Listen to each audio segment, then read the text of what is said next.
Antes de empezar a contar nuestra pequeña historia, os pido por favor que dediquemos un sencillo pero emotivo recuerdo a un hombre excepcional que se nos ha ido a las puertas de llegar a festejar su 102 cumpleaños. Se trata de nuestro querido Aita Barandiarán. Querido Aita, no vamos a guardarte un minuto de silencio en tu memoria, porque seguro que estáis hoy aquí con nosotros. Por eso, queremos que nos escuches ahora de la forma que lo hiciste tú con todos nosotros, con el corazón abierto y las manos tendidas. Aita Barandiarán, desde donde tú estés, recibe este emotivo aplauso de tu pueblo como señal de reconocimiento y eterna gratitud.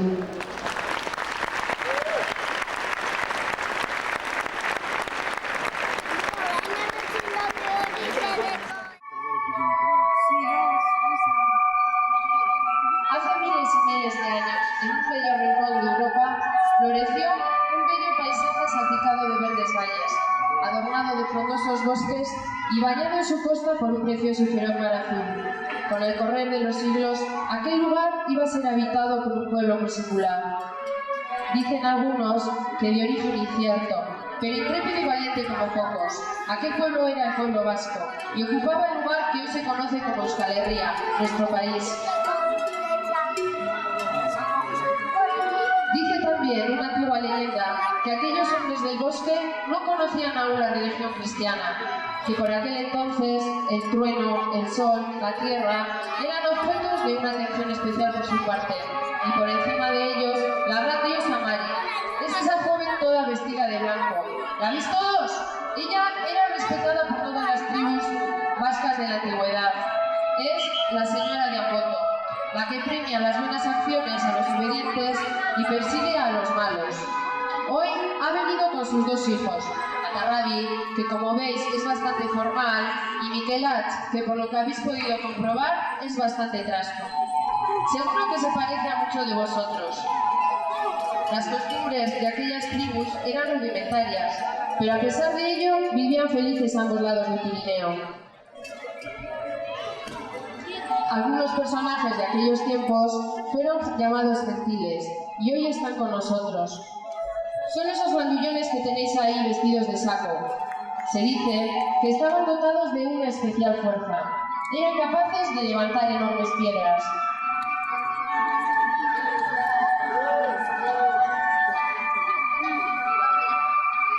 También los pastores, al igual que hoy lo hace nuestro pastor Jesús Garmendia, habitaban con sus rebaños nuestros montes. Pero en nuestros bosques aparecían también de vez en cuando unas jóvenes princesas de largos cabellos dorados. Pero, fijaros bien, tenían pies de pato, se les conocía como lamias y se pasaban el día peinando y peinando sus largos cabellos con peines de oro.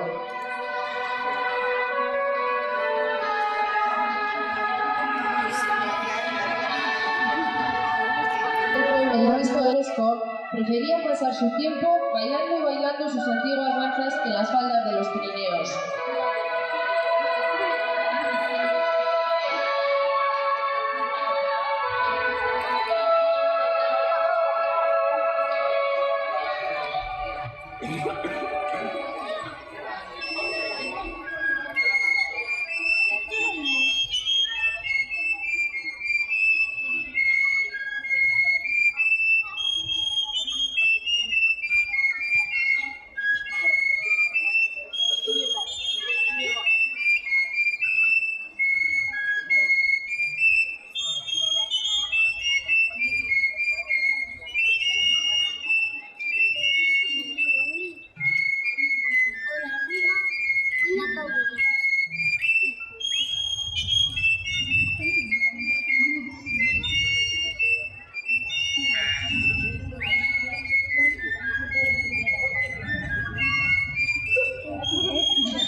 Se cuenta que los grandotes de los gentiles, al ver a aquellas jóvenes lamias tan preciosas en las orillas de los riachuelos, acudían a mar de felices junto a ellas para buscar su amistad, aunque éstas, al igual que hoy en día, les gustaba hacerse de rogar.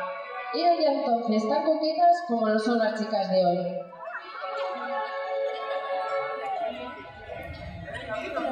De pronto, oyeron a lo lejos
grande es un cabrón.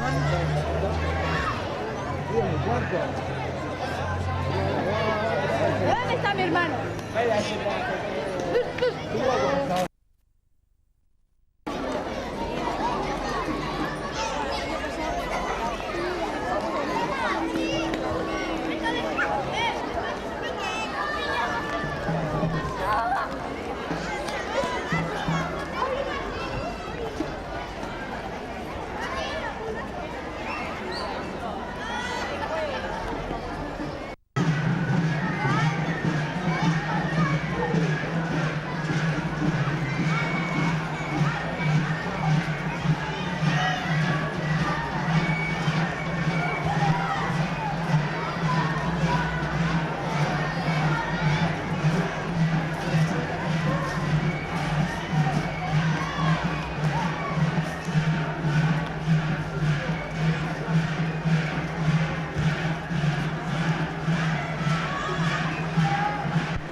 Sí, a ver, dice que dónde está el de verdad.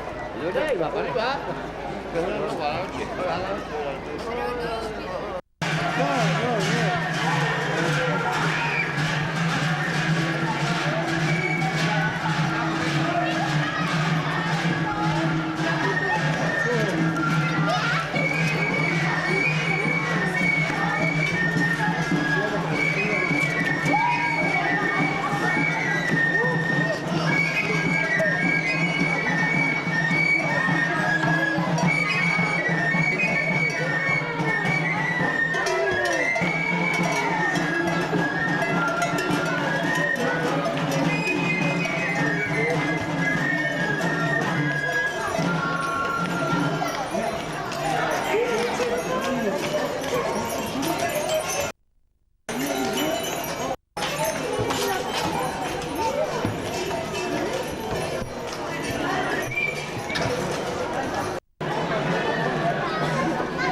Con el correr de los siglos, aquel lugar iba a ser habitado por un pueblo muy singular. Dicen algunos que de origen incierto, pero intrépido y valiente como pocos. Aquel pueblo era el pueblo vasco y ocupaba el lugar que hoy se conoce como Euskadi, nuestro país. Dice también una antigua leyenda que aquellos hombres del bosque no conocían aún la religión cristiana, que por aquel entonces el trueno, el sol, la tierra y por encima de ellos la gran Mari eran objeto de una atención y respeto especial por su parte. Adoraban y respetaban todos los fenómenos de la naturaleza. Sus costumbres eran rudimentarias, pero a pesar de ello vivían felices a ambos lados del Pirineo.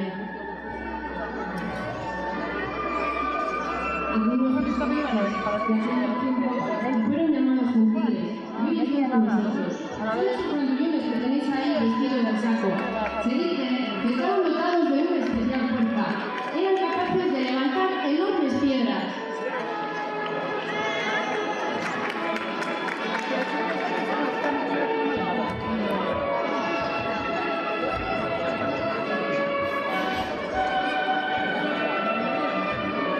También los pastores, al igual que lo hacía hoy nuestro pastor Jesús Carmendia, habitaban con sus rebaños nuestros montes. Pero por aquellos bosques aparecían también de vez en cuando unas jóvenes princesas de largos cabellos dorados. Pero, fijaros bien, tenían pies de pato, se les conocía como lamias, y se pasaban el día peinando sus largos cabellos con peines de oro.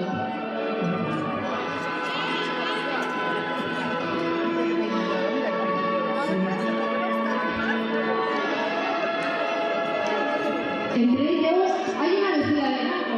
Es Mari. Mari, la Lamboto, señora del trueno del rayo, hija del firmamento. Ella sabe cuál de vosotros es malo y cuál bueno. Sabe si os portáis bien o sois desobedientes. Hoy ha venido con sus dos hijos.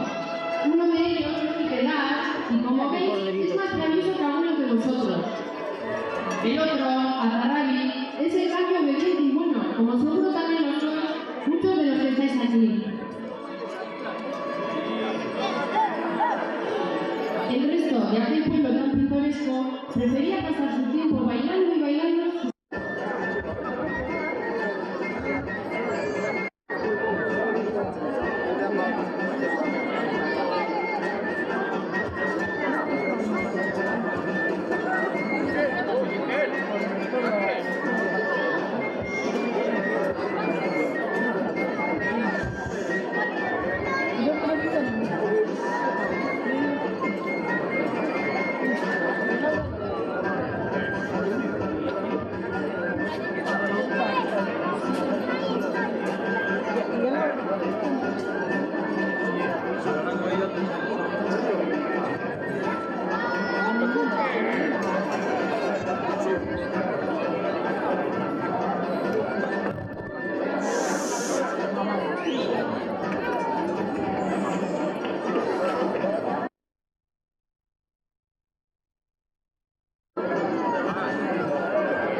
Se cuenta que los grandotes de los gentiles, al ver aquellas jóvenes lamias tan preciosas en las orillas de los riachuelos, acudían amando felices junto a ellas para buscar su amistad.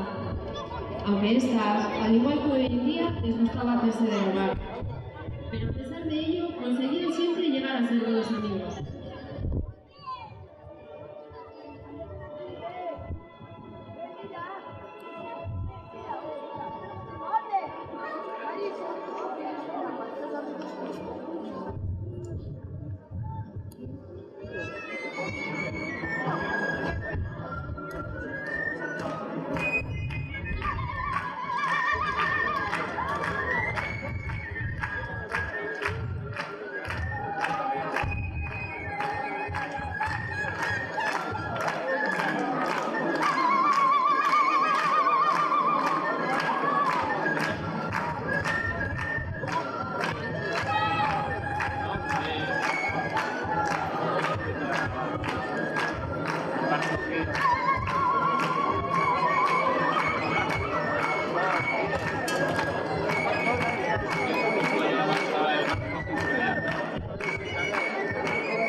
navegando hasta que una noche observaron en el cielo una extraña luz, para ellos totalmente desconocida.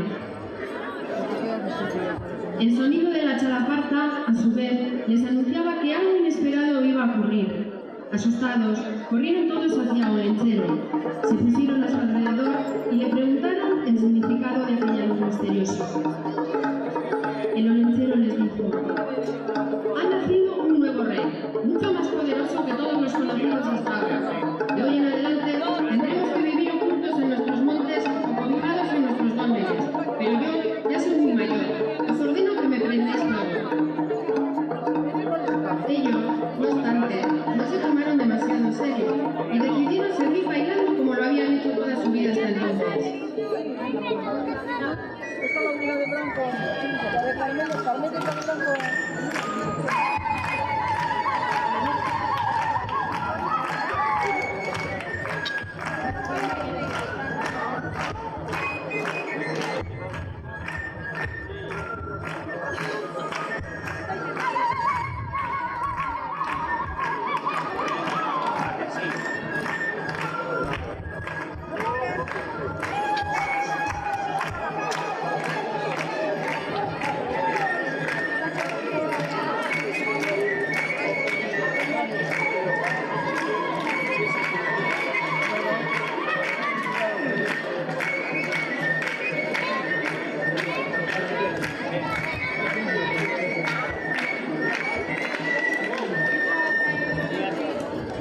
Pero nuestro lanchero tenía razón, algo inesperado iba a ocurrir.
Pero siempre, cuando nuestros personajes se encontraban en apuros, oían como el sampanchar, aquellos sombrachones vestidos con rudimentarias pieles y enormes cencerros, hacían sonar con fuerza estos para aventar así, para siempre, todos los peligros que en el futuro pudieran acecharles.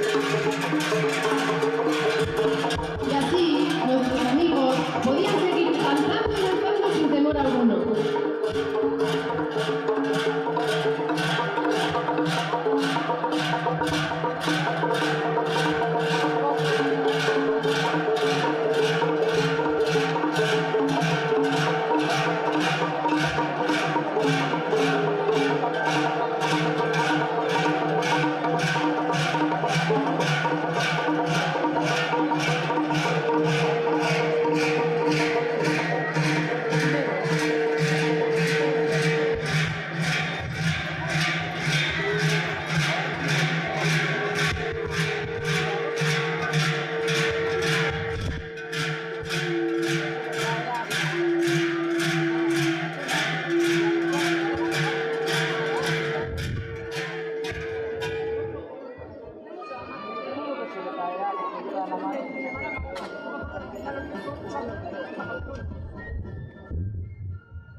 Olentzero, dentro de poco, oculto entre las llamas, viajará lejos, muy lejos, hasta su pequeño valle de Arrastarán. Allí, en aquel precioso lugar, corazón de nuestra entrañable Navarra y cuna de nuestra historia, pasa los crudos inviernos nuestro Olentzero. Pero me ha pedido él que diga que volverá el próximo año, y el otro, y muchos más, porque así lo hizo con vuestros aitas, durante siglos y siglos, y lo seguirá haciendo ahora para que vosotros sigáis manteniendo vivos los tesoros del país, de Euskal Herria.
Bienvenido Olentzero, por traernos como siempre alegría y felicidad. Menos los deseos. Yo te pediría que la próxima vez nos trajeras también fraternidad y unidad para todos los hijos de Euskal Herria. Eta orain, zorionak daro. Eskerrik asko.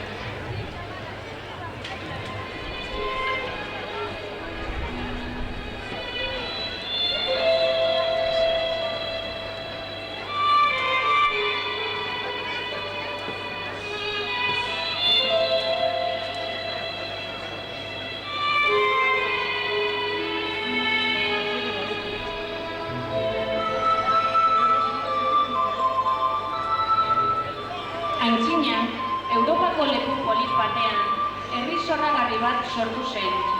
Baso ederrak eta itsasurri logina zeukana.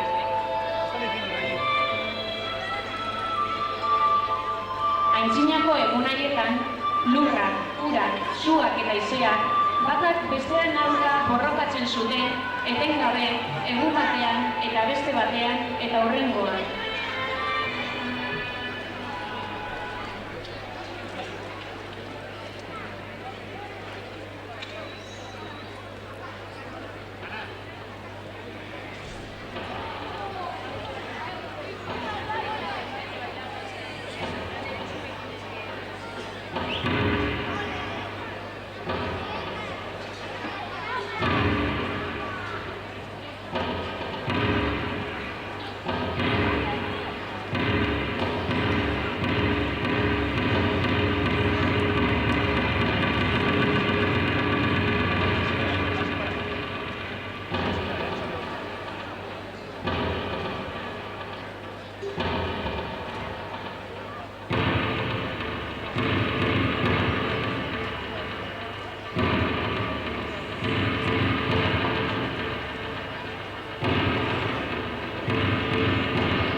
Egun batean nekatuta batzea erabaki zuten, eta batuk eta honetatik suge itzela jaio zen. Suge honi Erensuge izena ipini zioten.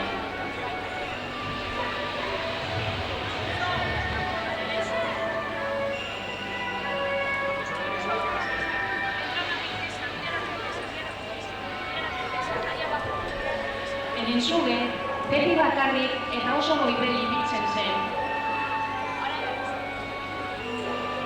Baina lapo batean, Donibane Lohitzuneko hondartzetara zihoala, itsasoinek Eskozialdetik ekarri omen zuten printzesa eder bat topatu zuen.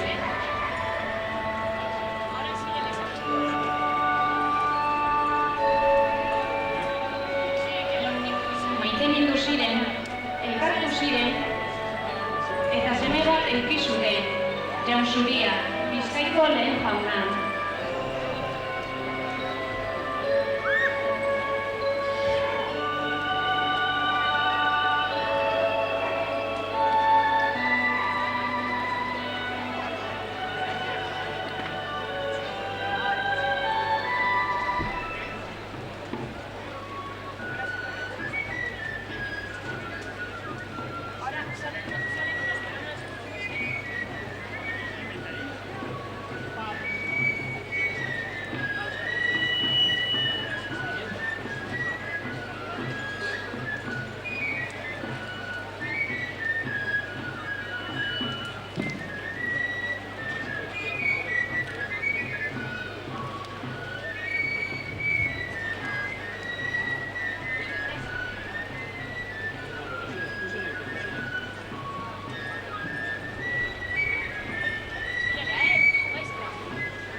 Eta honela ze sortu zen herri bitxi bat.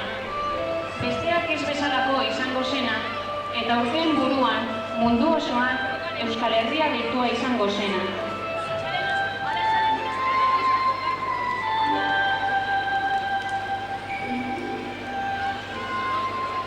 Aintzinako euskaldun haiek, gure arbasoak, ez ziren artean kristauak. Trumoia, eguzkia, lurra eta denen gainetik Mari Jainkosa jauresten zuten.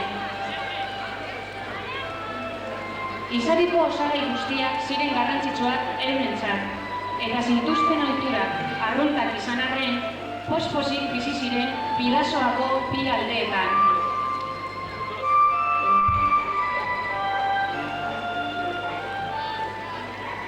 Garai hartako pertsonai batzuei gentilak deitzen zieten, eta gau berezi honetan gure artean dauzkagu. Hor, zatuz jantzita dauden gizontzak handi horiek dira. Oso indartsuak ziren eta harri izugarriak altxatzen zituzten, baina ez beldurtu, ez dira txarrak. Gehien gustatzen zaiena, Aralarreko zelaietan jolastea da, eta ia nor daukan indar gehien erakustea.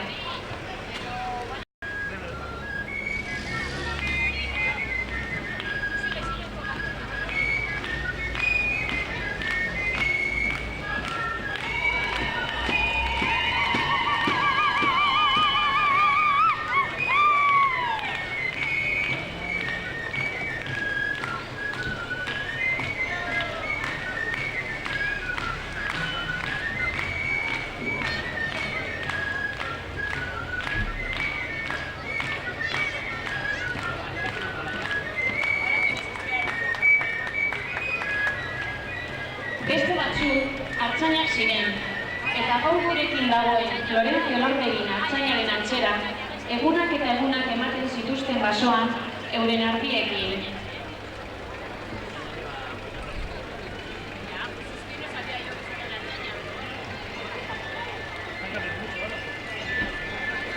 baina begira nor daukagun hor. Pasajaun da. Ez etziakin horren pasajaun. Pasajaun, pasoetako jauna da. Bera, beti esaten die hartzaniei, ekaitza noiz dakarren. Begira zenan zaintzen duen hartaldea.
Eta basoan, handeren misterotsu batzuk ere bizi ziren, sorginak.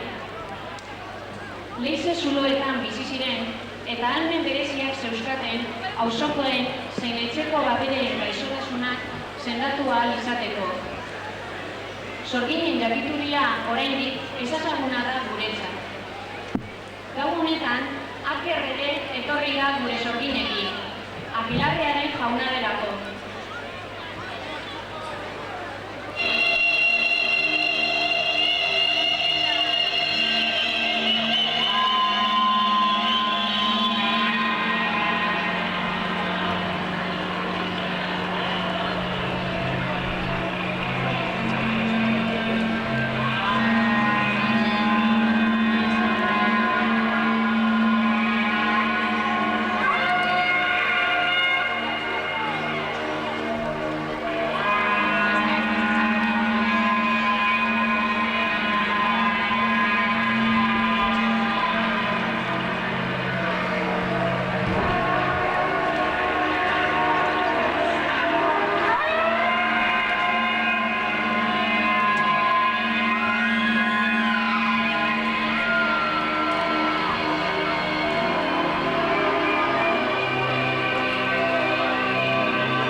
gurasoen pertsonaiak momotxorroak dute izena.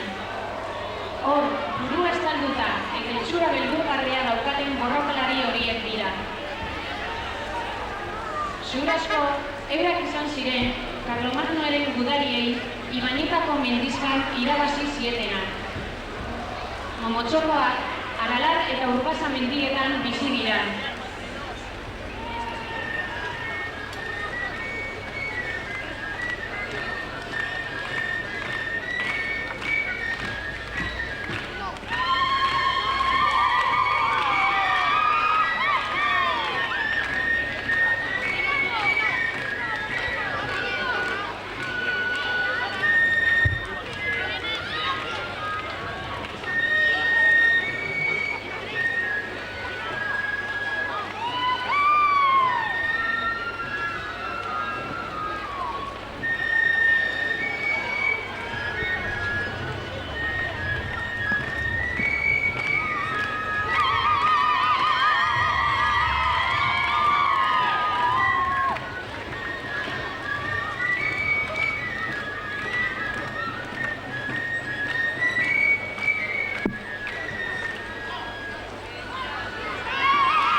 Aintzineko garaietatik, euskaldunok itsasoarekin ere lotura handia aurkitugu. Gure arrantzaleak, aintzindariak izan dira itsasoko bidaiak egiten. Eta euskaldunen artean, ohitura den legez, lanetik kirola eta folklore jaiotzen dira. Eta honelazek jaio zen Lekeizioko Kaizarranka dantzan.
Oye, cógeme la sobrina bien, Gaisca. Cógeme a la sobrina bien, mira, esa es.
gauak eta egunak dantzan eta dantzan pasatzen zituzten. Baina behin halako gau batean, zeruan argi berezi eta ezezagun bat ikusi zuten. Basajaunak eta txalaparte notxek ustekaberen bat zetorrela iragartzen zieten.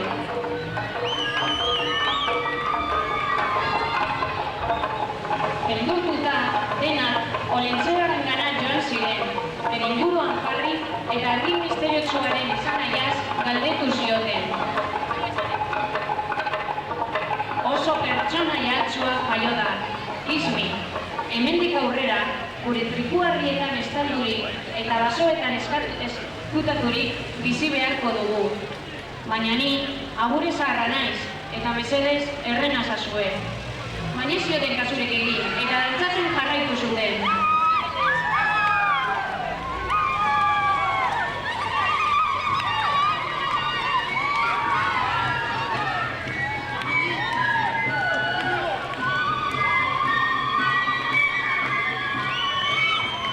Baina gure Olentzerok arrazoia zeukan. Zerbait ikaragarria gertatuko zen.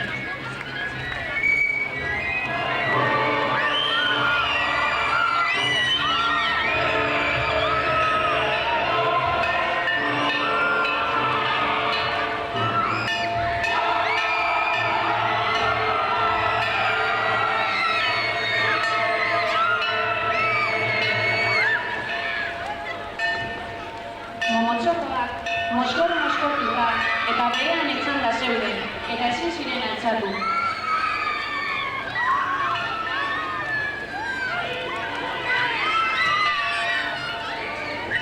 Bapatean gure sorginek momotxorroak iratzartzeko edari miragarri bat prestatu zuten.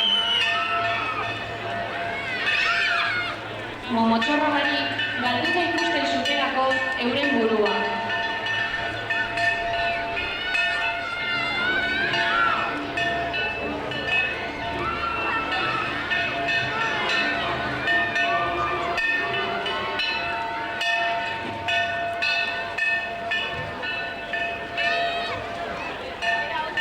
Momotxorroak itxartu zirenean, mozkorrarazi zituztela konturatu ziren. Eta baita ere, Euskal Herriko bizilagunak beldurrez beteta bizi zirela. Berean altzatu eta jotzen zituzten adarren soinuak oiz, soldube, Ganekogorta, Golitza eta Gorbea mendien tontorreraino heldu ziren. Arren eskero, mendi horiek bosineroak deitzen dira.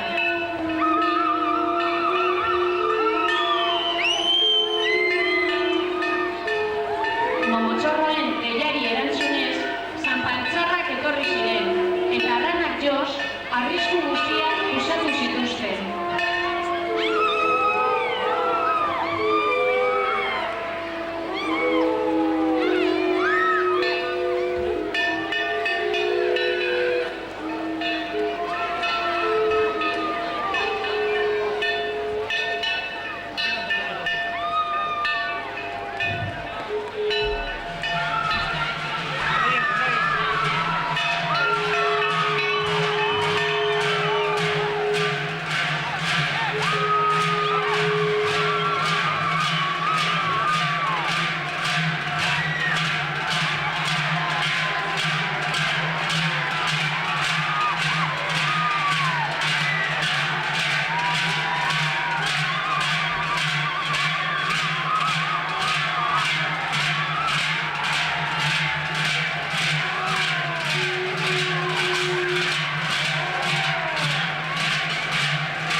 sugarrez estalduta, urrunera joango da. Arrastaran txikiraino hain zuzen ere. Han, Nafarro erdian, Euskal Herriaren bihotzean, igarotzen dituelako negu gogorrak gure olentzero.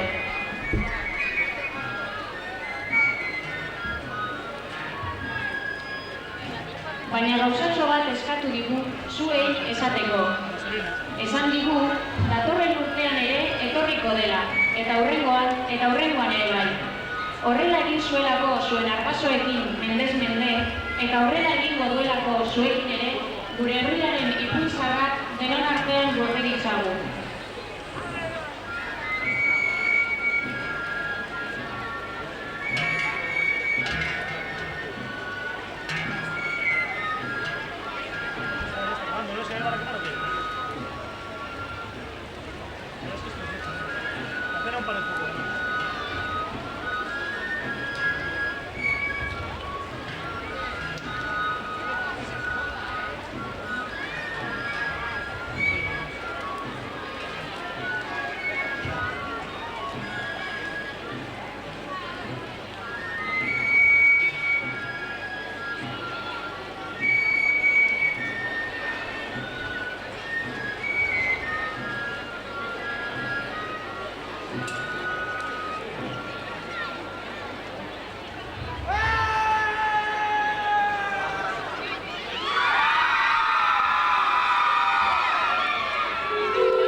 Eskoziatik ekarri honen zuten printzesa derrak topatu zuen. Maitemindu ziren, elkartu ziren eta seme bat eduki zuten. Jaun zuria, Bizkaiko lehen jauna.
Aralar edo Urraza mendietan bizi dira.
a fascinar a ese, no creas.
Thank you.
ranchero. De Barrio Sésamo.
egun haietan, lurrak, urak, suak eta haizeak, batak bestearen aurka borrokatzen zuten etengabe, egun batean, eta beste batean, eta beste batean.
beti bakarrik eta oso goibel triste ibiltzen zen.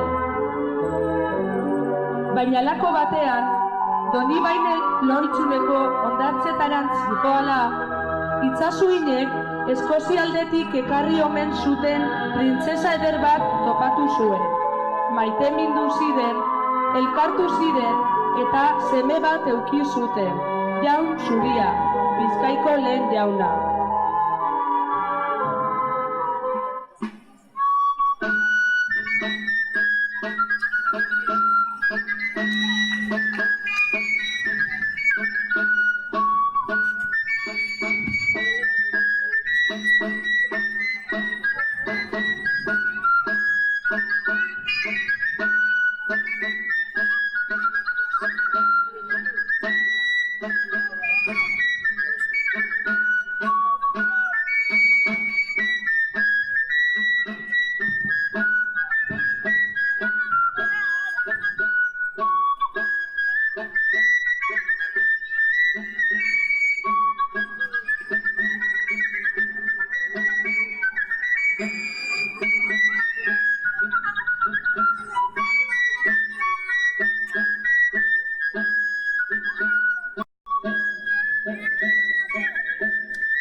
Eta honelaze sortu zen herri bitxia, desberdina bere izararekin zena, eta urteen buruan mundu osoan Euskal Herria deitua izango zena.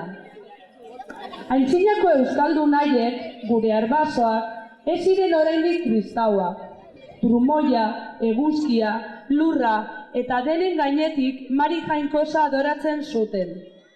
Izariko osagai guztiak ziren garrantzitsuak beraientzat, eta euren ohiturak arruntak izan arren, pospozik bizi ziren Auniamendietako bi aldeetan.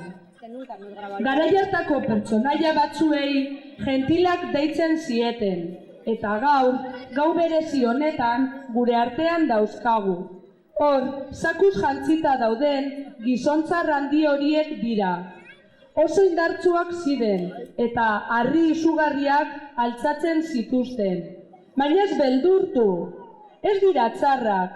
Gehien gustatzen zaiena, Aralarreko zelaietan jolaztea da, eta nork daukan indar gehien ikustea.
Beste batzuk artzaiak ziren, eta gaur, gurekin dagoen Florentzio Lortegi artzainaren antzera, egunak eta egunak ematen zituzten basoan euren ardiek nor?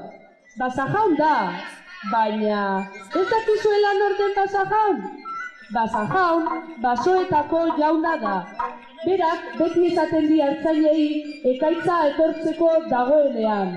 Begira zelan duen artaldea.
onetsi, Lamiak ere etorri dira.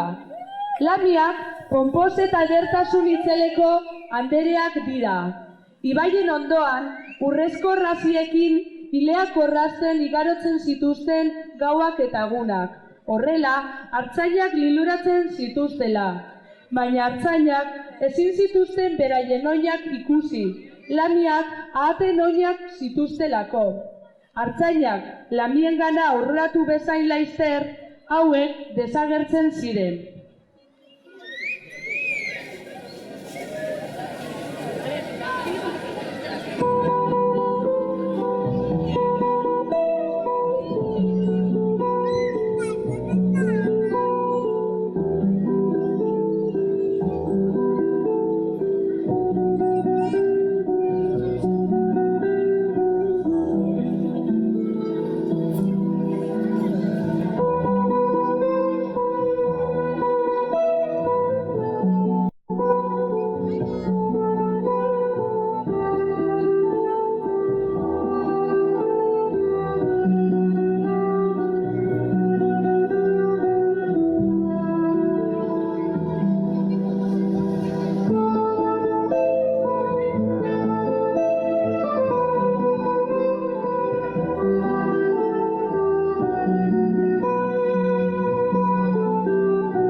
Basoan, andere misteriotsu batzuk ere bizi ziren, sorginak. Leize-zuloetan bizi ziren eta ahalmen bereziak zeuzkaten, auzokoen zein etxeko abereen gaixotasunak sendatu ahal izateko. Sorginen jakituria ezezaguna da guretzat.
Sorginen ondoan dauzkazuen pertsonaiak momotzorroak deitzen dira.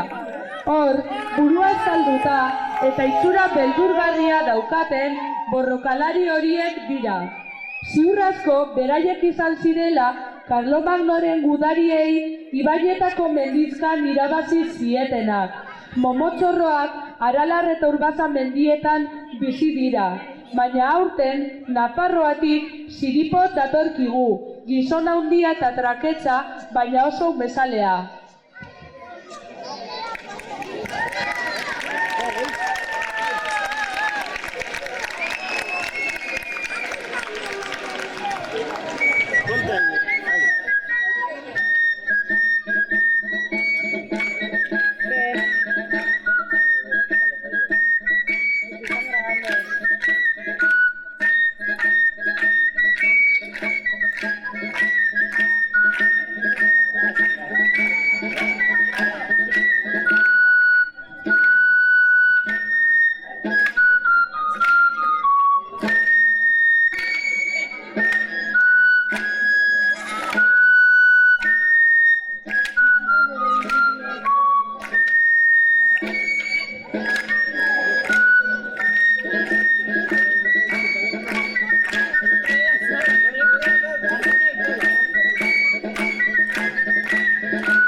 Tripot oso triste dago, inork ez duelako berarekin jolasterik nahi.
Begira ezazue, ageri diren bizardun horiek tunika luzeak daramatzatela.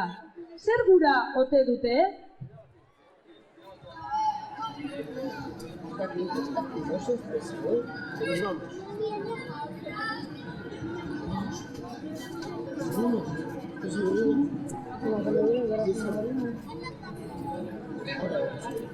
¿Cuánto se va a quedar?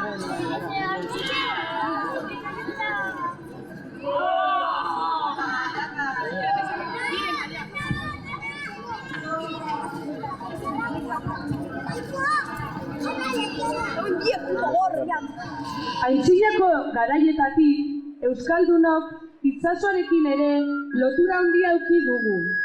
Gure arrantzaleak aitzindariak izan dira itsasoko bidaiak egiten.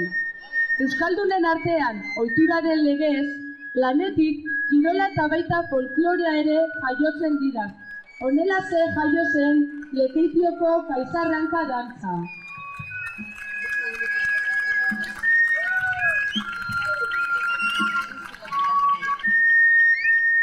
Mónica, ¿cuándo baila? ¿Dónde se pone a bailar? Luego justo igual aquí.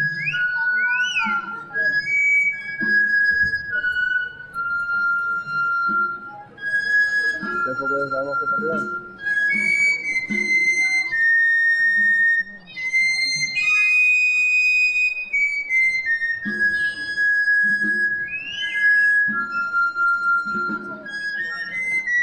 Uy.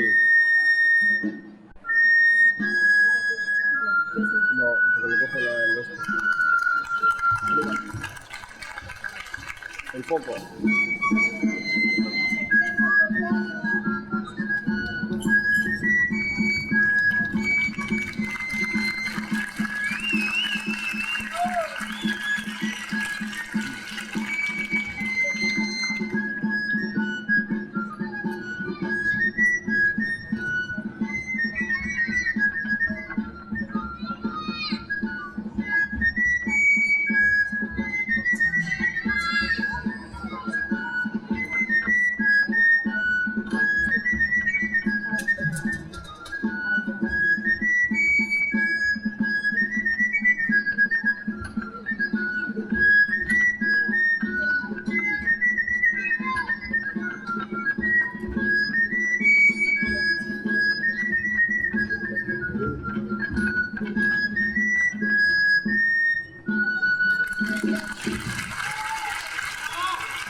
El foco.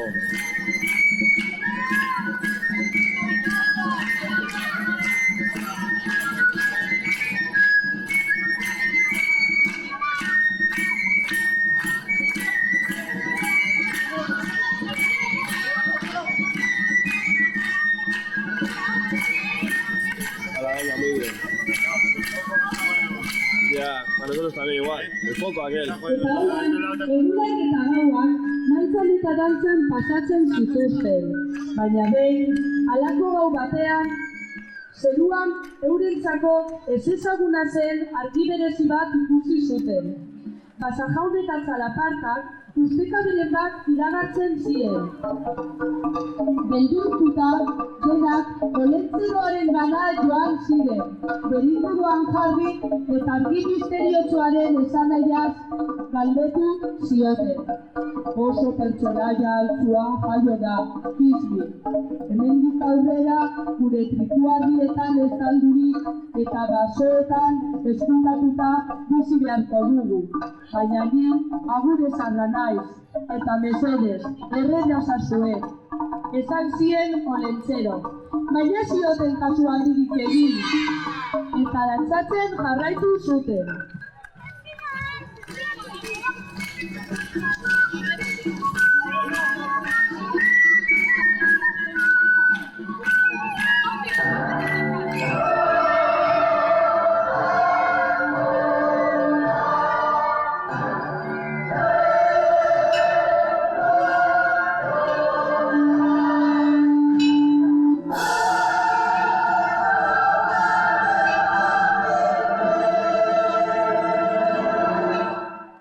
Baina gure olentzerok arrazoia zeukan, zerbait ikaragarria gertatu behar zuen. Momotzorroak mozkor-mozkortuta eta behean botata zeuden altzatu ezinen. Bat batean, gure zorgilak, momotzorroak iratzartzeko edari miraritzu batzuk prestatu zituzten. Momotzorro barik galduta ikusten zituztelako beraien buruak. Momotzorroak hitzartu zirenean, mozkorrarazi zituztela konturatu ziren, eta baita Euskal Herriko bizilagunak beldurrez beteta bizi zirela ere. Berehala erreakzionatu zuten, eta darren soinuak, oiz, soilube, ganeko gorta, kolitza eta gorbea mendien tontorreraino heldu ziren. Harrezkero mendi horiek bozineroak deitzen dira.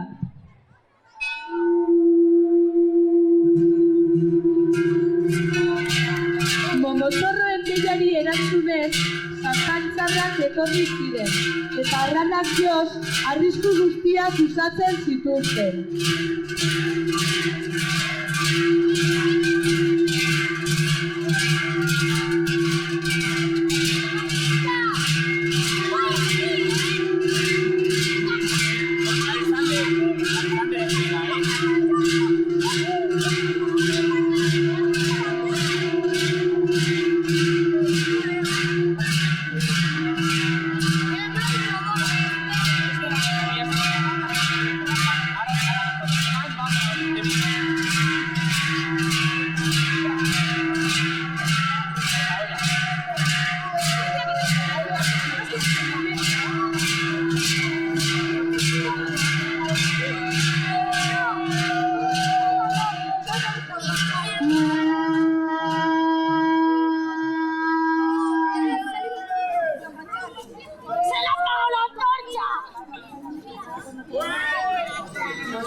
Mónica,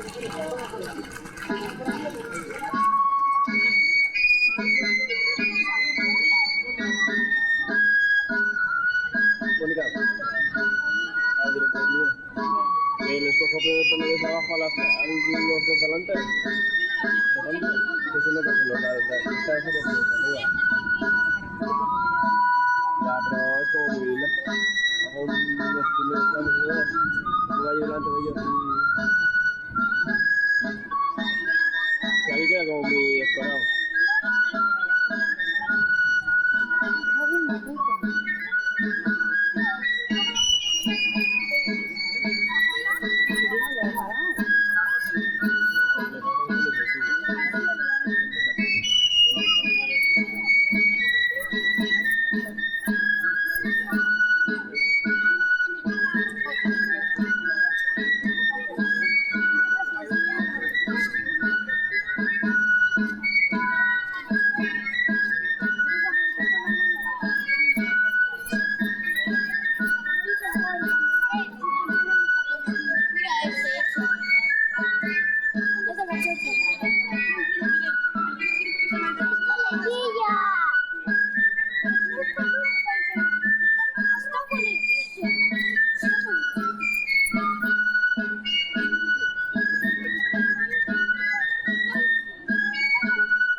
Voy a cambiar la batería,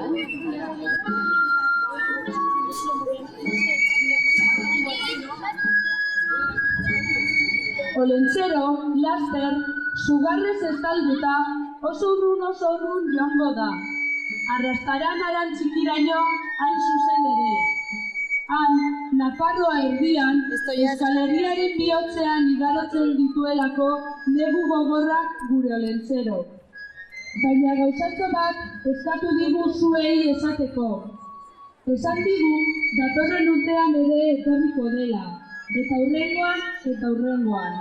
Horrela egin zuelako zuen arbasoekin mendez mende, eta horrela egingo duela zuekin ere gure herriaren ipuin zaharrak denon artean gorde ditzagun.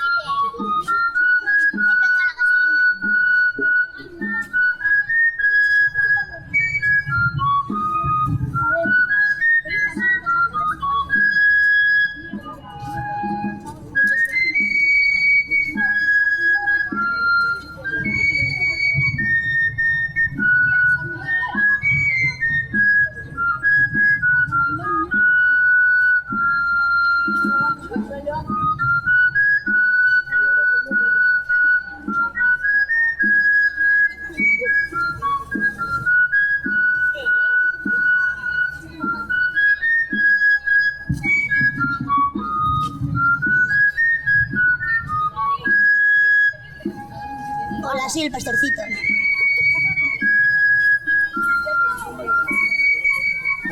Hola.